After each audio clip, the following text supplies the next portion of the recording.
দেখেন অমানুষের পরিচয় কিভাবে দিচ্ছে। ও বড় নামি দামি লোক হইছে দেখে কি হইছে জানি না, বড় নামি দামি লোক কিনা বা কে বা ওনার পরিচয় কি সেটাও আমি জানি না। আমার ভিডিওটা করাই এই উদ্দেশ্য, উনি মুরব্বিটাকে কেন ধাক্কা দিল, এইভাবে ধাক্কা দেওয়াটা ঠিক হয় নাই। তুই গাড়িতে উঠবি উঠ, ভালো কথা, এই লোকটাকে কেন এইভাবে ধাক্কা দিলি? হাত দিয়ে সরাই দিলে কিন্তু উনি সরে যেত, কেন দিয়ে এইভাবে ধাক্কা দিল কেন? ওই মুরব্বির চেহারার দিকে কিন্তু তাকানো যাচ্ছিল না। মুরব্বিটা মুখটা প্রচুর কালা করে ফেলছে, কালা করে ওনার চেহারার দিকে তাকাইলো। তাহলে ওর একটু মায়া ধয়া লাগলো না? তুই যে এভাবে ধাক্কা দিলি, বয়সে কিন্তু ওনার বড়, তাহলে কেন ধাক্কা দিলি? তুই অমানুষের পরিচয়টা দিয়ে দিলি তুই।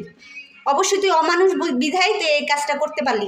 অবশ্যই আমার ফেসবুক ফ্রেন্ড যারা আছেন আমার ভিডিওটা বেশি বেশি করে শেয়ার করবেন। আমার ভিডিওটা করাই এই একটা উদ্দেশ্য, ওই লোকটাকে এইভাবে কেন ধাক্কা দিল? তুই যতই বড় নামি দামি লোক হস না কেন, এইভাবে ধাক্কা দিয়ে কি লোকগুলার সরাই দিবি? অমানুষের পরিচয় দিলি তুই, অবশ্যই অমানুষ। অমানুষ না হলে জীবনে এই কাজটা করতে পারতি না। আমার ভিডিওটা শেয়ার চাই, শেয়ার চাই, শেয়ার চাই, এবং কি বিচার চাই। আমার এটার বিচার চাই। আমার ফেসবুক ফ্রেন্ড যারা আছেন সবাই বেশি বেশি করে শেয়ার করে দিবেন এবং কি সবার কাছে পৌঁছে দিবেন।